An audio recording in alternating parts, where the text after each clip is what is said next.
All right, class, we're going to start. So today, we're going to be going over a probable cause, and it's during the investigative phase.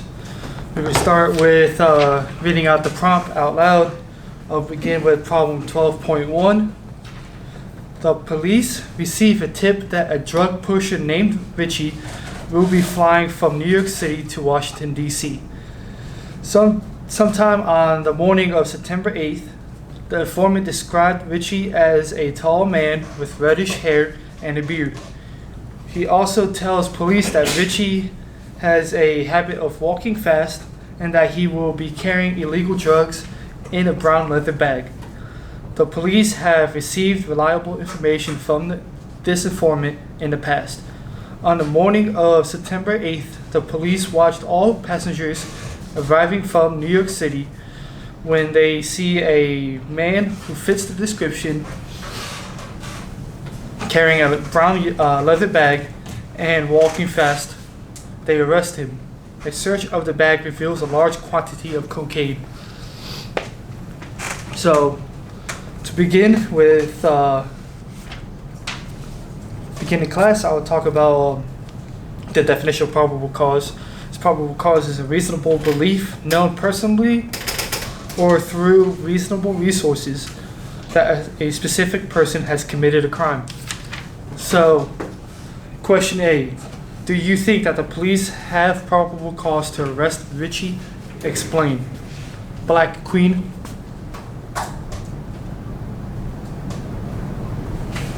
Do we have Black Queen? Yeah, I think it's Black Queen. Do you think that police have the probable cause to arrest Richie? Yes, because this guy had reliable information and he fit the description. Right. Now, explain why police have probable cause to arrest him. I know you said fit description. The guy gave them information and they know they can trust him because they have reliable information from last week. So, the police are working from a description, working from a tip from an informant. So, when they get a tip, they know that they can rely on the information to choose that their actions are just. So they're looking for that description. Once they find that person, do you think that the officers are allowed to search him if he fits the bill? Right. So if they do search him in that moment, they could look for it, and then once they find through the bag they have the quantity of cocaine, they can arrest him on the spot. So question B. Should the police have obtained a warrant before arresting Richie? Why or why not? Red 3. We don't have red 3. Black 3. I said they should because they didn't have anything until after he arrested. Right. So they have like a reasonable suspicion, but it's not fact yet until they could kind of clarify and do their homework before arresting him. But at that moment, officers have the justification because of the tip that they received is credible. So, and taking a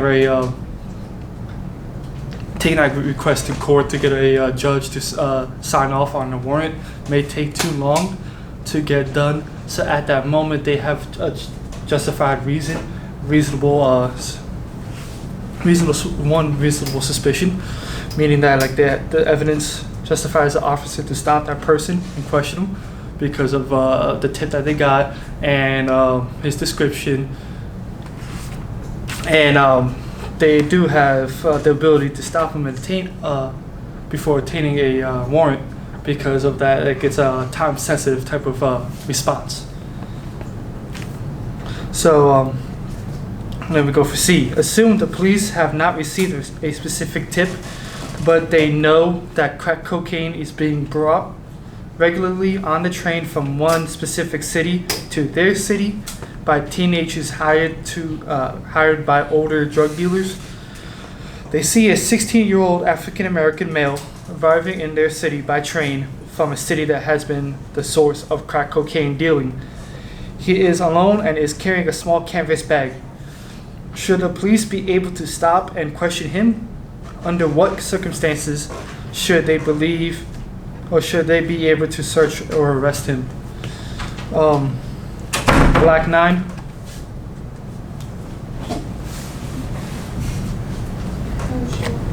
Okay. Oh, not Black 9, that was Red 9. I'm mistaken. Okay. So, Black 7.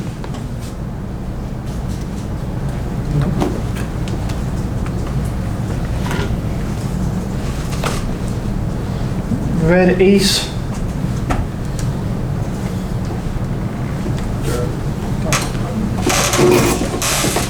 The third All right. question, the first picture. So, assuming the police have not received a specific tip, but they know that crack cocaine is being bought regularly on trains from one specific city to their city by teenagers hired by older drug dealers, they see a 16-year-old African American male arriving in this city by train from a city that has been the source of crack cocaine dealing.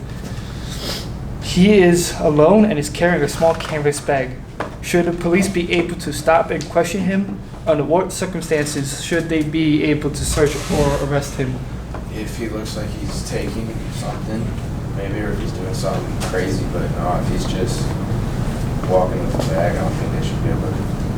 I mean, maybe, but I don't think they should be able to. And if he's doing something crazy, if he looks like he's taking something, yeah. Right. So like there has to be like a justification to stop him and question him. Like if he is like going from the train, picking up, getting dropped off from the train, but going to different people, going in and out of places and whatnot, kind of looking all over the place, looking behind him, looking around him and whatnot.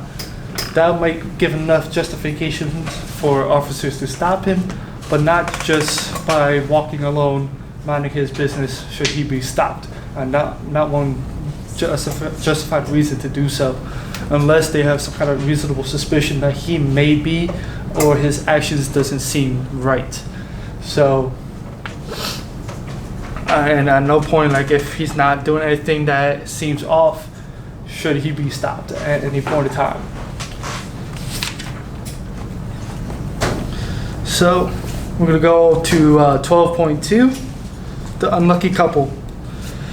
After an evening at the movies, Lonnie Howard and his girlfriend Melissa decide to park in an empty lot behind Blairwood Elementary School. They begin talking and start drinking the beer they brought with them. After several beers, the couple is startled by sounds of breaking glass and voices from the rear of the school. Unnoticed in the darkened car, Lonnie and Melissa observe two men loading office furniture and electronic equipment from the school into the back of a van. Quickly concluding that the men must be burglars, Lonnie decides he should leave the parking lot. He revs up his engine and roars out of the parking lot onto Main Street.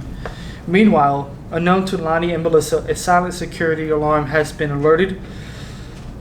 alerted the local police to the break-in at the school.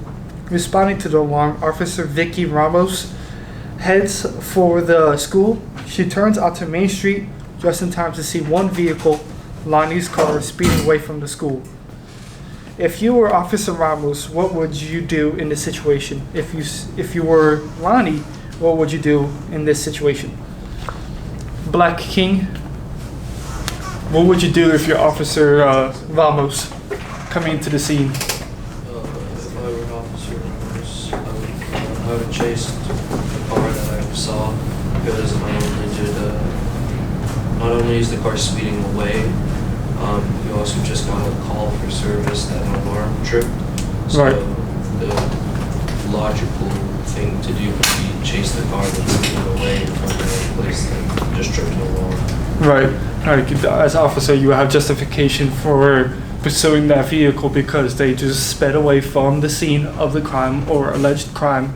So, yeah, as an officer, you would have that justification. That is your your reaction. Now, if you're Lonnie, what would you do? I mean, I should probably keep driving, because first off, Right. I think the smart thing to do for her, she would stop. Yeah. It, I know they should be drinking, but they just saw people rob the school, right. so they should probably call the police too.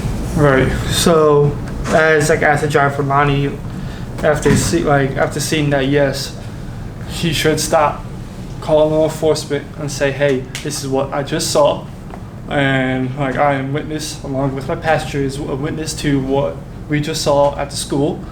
If they see that a police officer is pursuing them right behind them, stopping would be the best course than continuing on, leading to a chase, leading to worse circumstances. And even though, yes, they've been drinking or has started drinking a beer while in the car as they leave, they may get a ticket for driving under the influence, or if it's their breathalyzer test is not that significant, they could be charged with having an open container.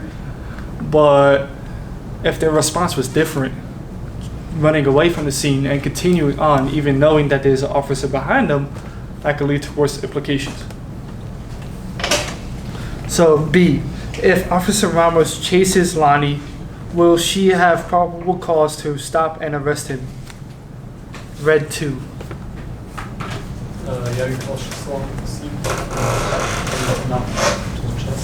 Right. So yeah, seeing a car flee from the scene is enough justification to pursue that car, because you were alerted, so you were alerted to that scene. So this wouldn't be like a hesitance when, like, you know, point A, you see this car running from point A, you don't know what happened there. She would have justification to stop him. And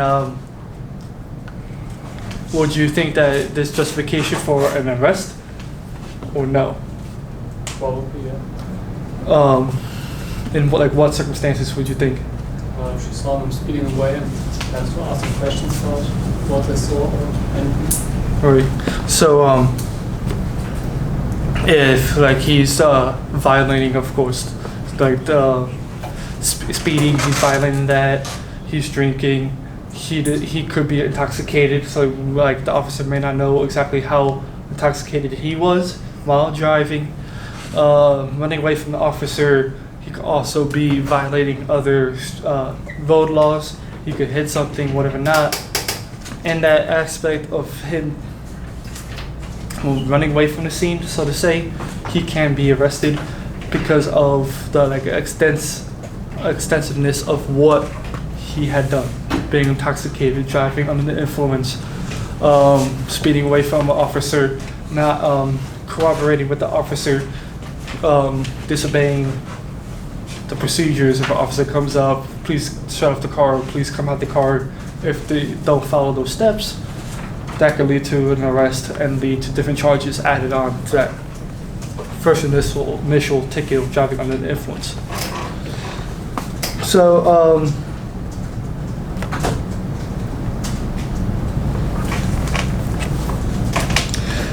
question C, how do you think Officer Ramos would act after stopping Lonnie?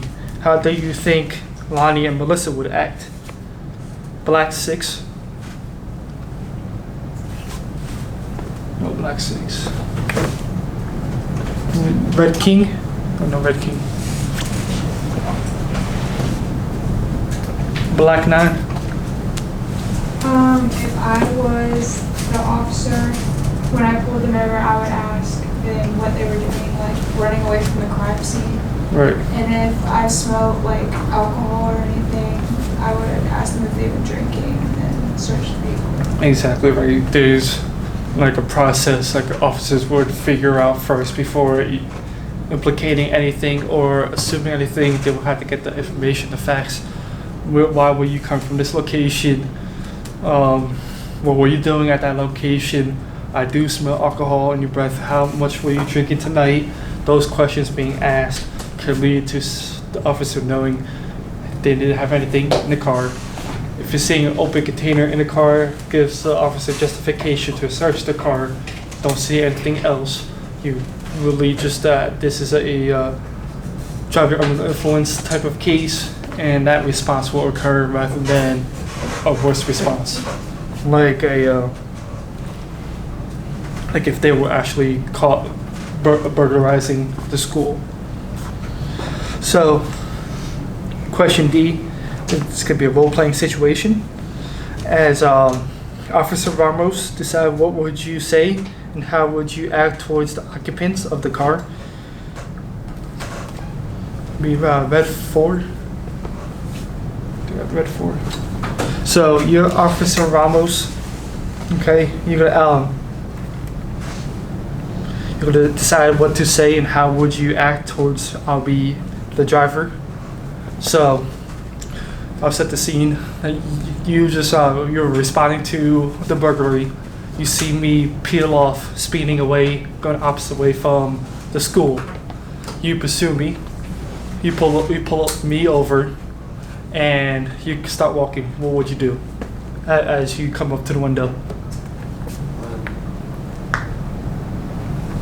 Come up to the window, I wouldn't really do anything. After, so you come up to the window, and you're about to talk to me as the driver. What would you say? I'll ask you where you're coming from, what you're doing. Right. You're asking who I am, where I'm coming from, what I was doing is good initiation. A lot of times officers use their senses.